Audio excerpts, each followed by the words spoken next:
so, we started talking more and more. And, again, never, I wasn't thinking about getting together with him or anything. Like, I was like, he's just a cool guy. We can kick it and hang out or whatnot. I think I didn't notice him because he didn't come in the package that I expected. Like, I was used to dating a certain kind of guy. And then honestly, age was a big factor. Like, I'm 7 years older than him. And all throughout life, I remember saying, I'll never date anybody younger. I'm just, I need a more mature guy, older.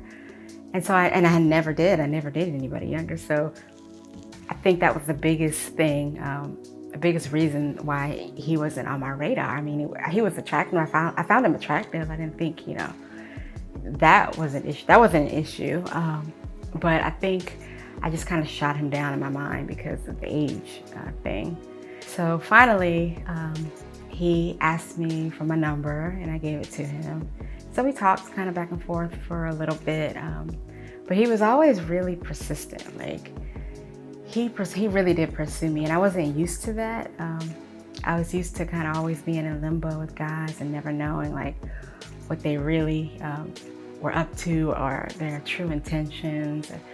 Sitting by the phone, waiting, wondering if they were on a call, or second guessing every text that I wrote, and the typical female thing. He would call. I mean, he wasn't like nagging me or anything, but he was just very intentional. And I think once I realized that, that kind of shifted my focus a little bit. Like, he's okay. Like, I don't know, maybe, I don't know.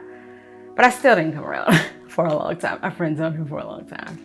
So we finally went on a date to a movie and dinner, and after the movie, we kind of walked around the area that we were at, and we just talked, and we had a really good conversation, and it's like, he's really cool. So not long after our first date, Mike calls me and says, so I want you to come over. I want to cook for you.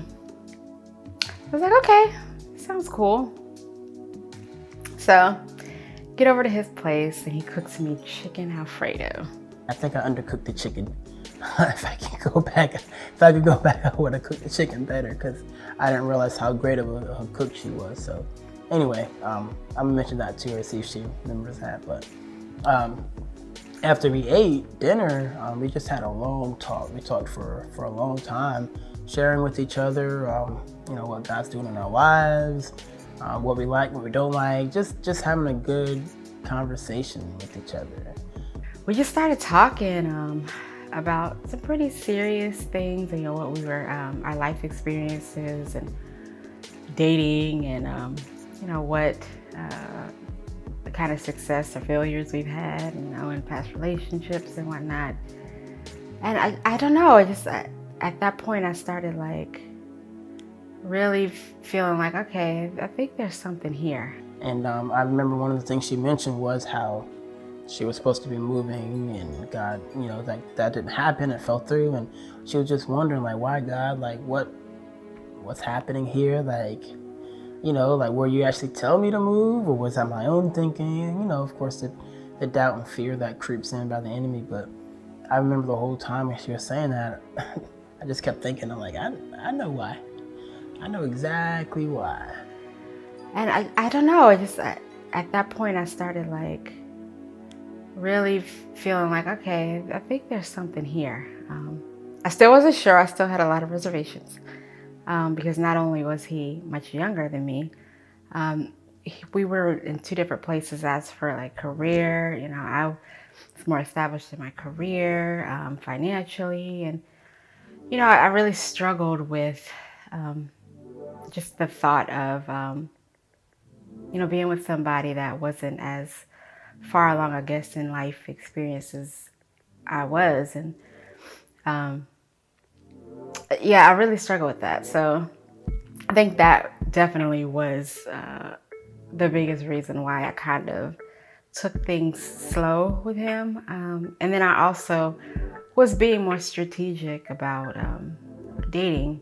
I remember talking to a really good friend, and she asked me, she's like, why don't you start being more strategic when it comes to dating?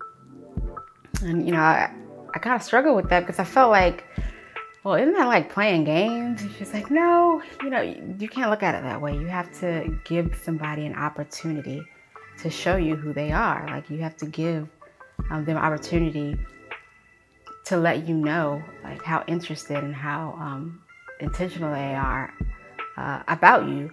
And so I remember like really that being in the back of my head and making the decision to really be more strategic the next time around. And so when Mike came along, I put that in action. I remember like just kind of sitting back as things were going along with Mike and I, and just seeing how, if he would keep pursuing me. I remember there being times where he would call me and I would look at my phone and I saw he was calling and I wouldn't answer. And I would say, okay, well, I want to see what happens. I want to see if, he's going to keep calling me, if he'll keep pursuing me and reaching out, or, is he going to flip the script and go ghost on me? She did a really good job of putting me directly, and I mean directly, into the friend zone. I didn't know it. I kind of felt it a little bit, like there was some resistance there, but she put me in the friend zone. But still, that didn't deter me from pursuing her. I knew, and I had that feeling, and it's just crazy how I just knew it. I mean, it's like that it factor. I mean, I can't really explain it fully, but I just had that feeling like she's the one, and I need to pursue her, right? So she friend zoned me. Sometimes I'd call her, and she wouldn't answer. She would just kind of wait to see, what my response would be. If I would keep seeking her or pursuing her, or if I was just gonna be like, well, forget her, then she's not answering my calls. You know what I'm saying? Nah. I was still persistent in seeking her. I didn't want to be wavery there. I wanted to show her, hey, I'm pursuing you. Like, you're the one for me.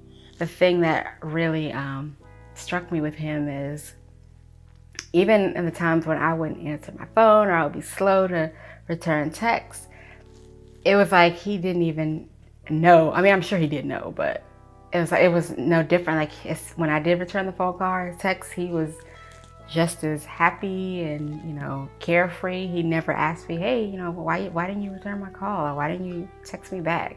Like, it was none of that. It was like I was returning this call for the first time, and that really helped me to realize that this is a different kind of guy. Like, and so that's what really drew me to him, is his persistence in pursuing. I really feel like women, unfortunately, a lot of times we don't really know what it's like to be pursued by a man. And so if you don't have that experience, like, you don't have anything to go by. So you keep making the same mistakes, you keep doing the same thing, and it doesn't work.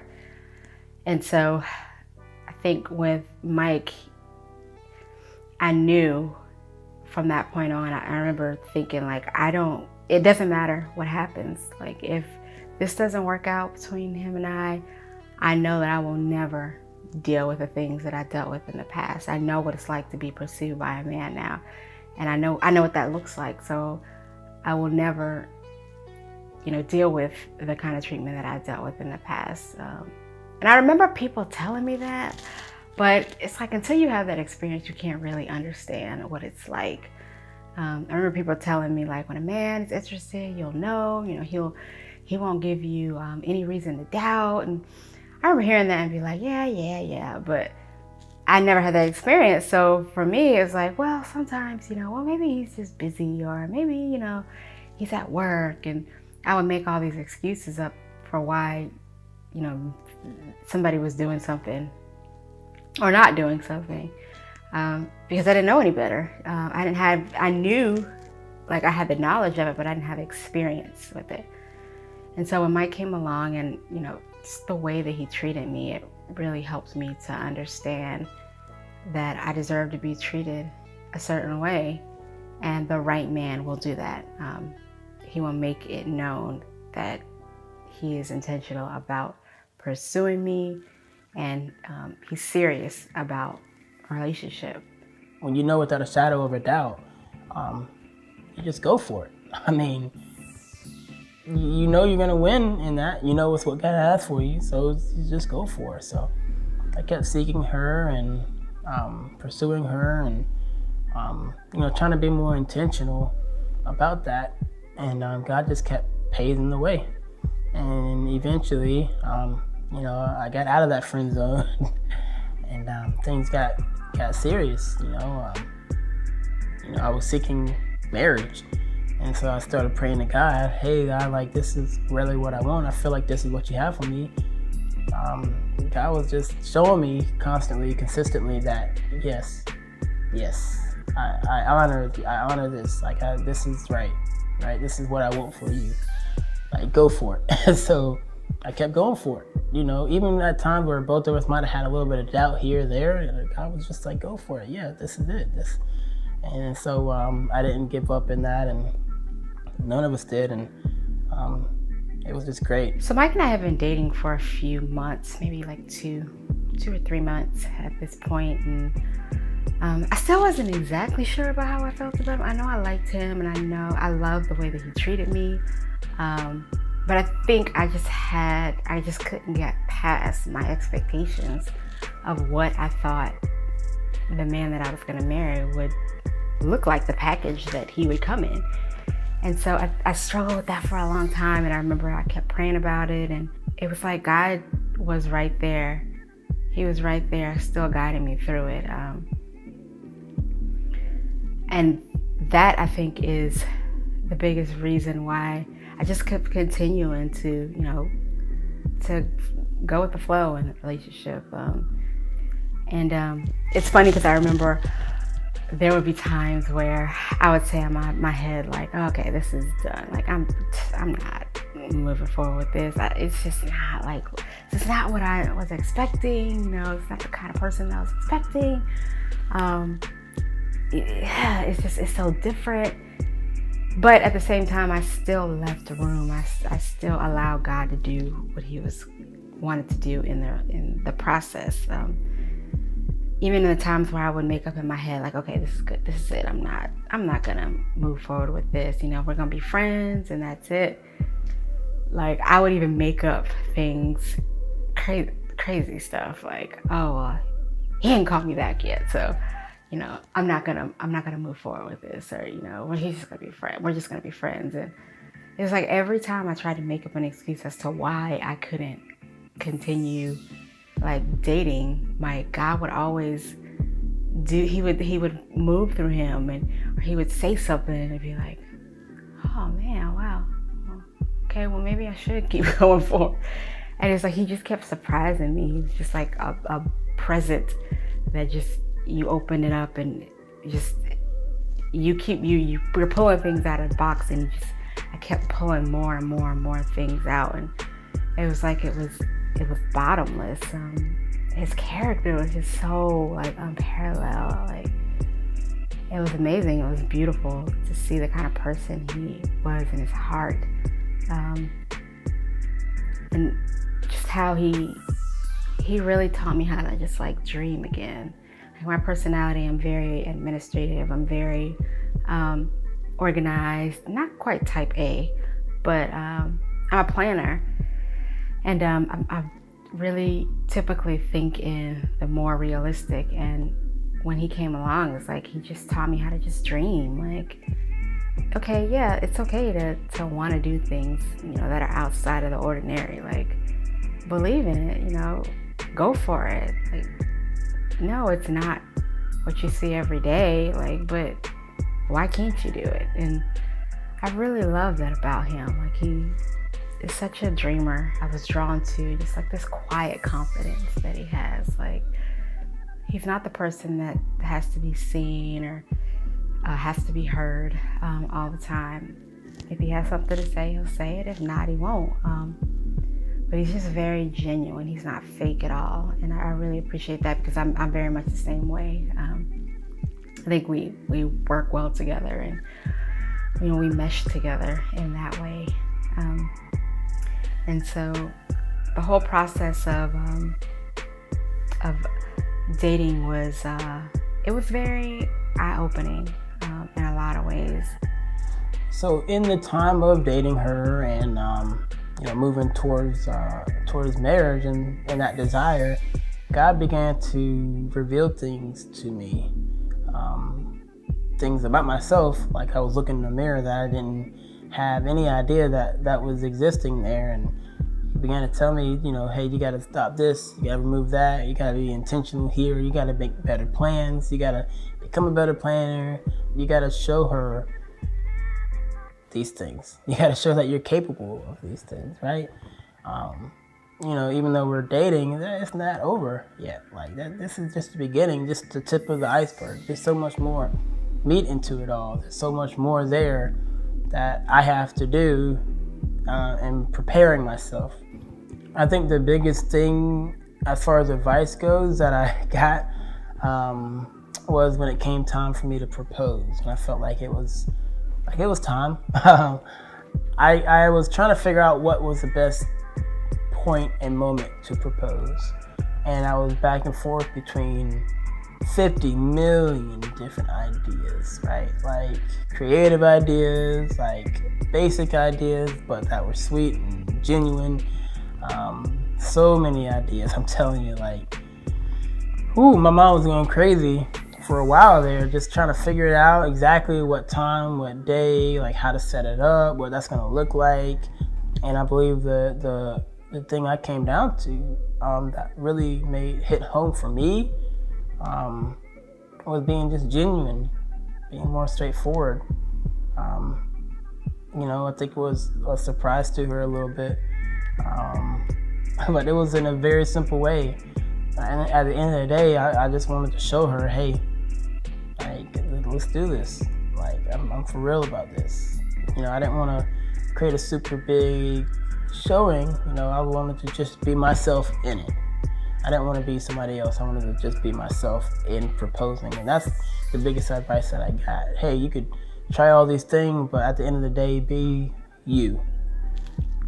So he takes me to my favorite restaurant, steakhouse. And so, it's really nice, and we're there, and we order dinner, and then we come back to my house. And so I go to the bathroom, and he's like, oh, I gotta get something out of the car. I'm like, okay, so I go to the bathroom, and when I open the door to come out of the bathroom, there he is with like this bouquet of flowers, beautiful roses, and he's down on one knee and with his ring box, and I'm just like, what, huh? I'm like, first of all, really? Like, about the bathroom, coming out of the bathroom, how awkward is this? But that was my initial thought, but then my eyes zoomed into the box and at him, and he's really sweet, and he just really spoke from his heart, and he asked me to marry him, so we got engaged.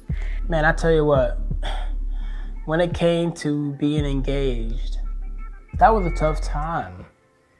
I'd like to sit here and say it was perfect, right? Skipping through a field of daisies and dandelions and whatnot. But to be completely honest and raw with you, it was a difficult time. Both of us could feel the enemy was trying his hardest to knock us off balance, distract us, create fear, doubt, just whatever he could do, he was throwing punches left and right.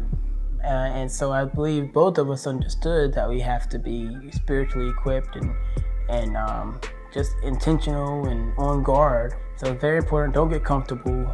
Keep pursuing her. Keep pursuing each other. Being intentional, like as if you're dating for the first time, right? And that's very key. That's something that I still have to remind myself of, even to this day. So don't get comfortable in the engagement process. Marriage is down the road, but prepare yourself. Continue to prepare yourself. Continue to pursue her. Continue to be intentional.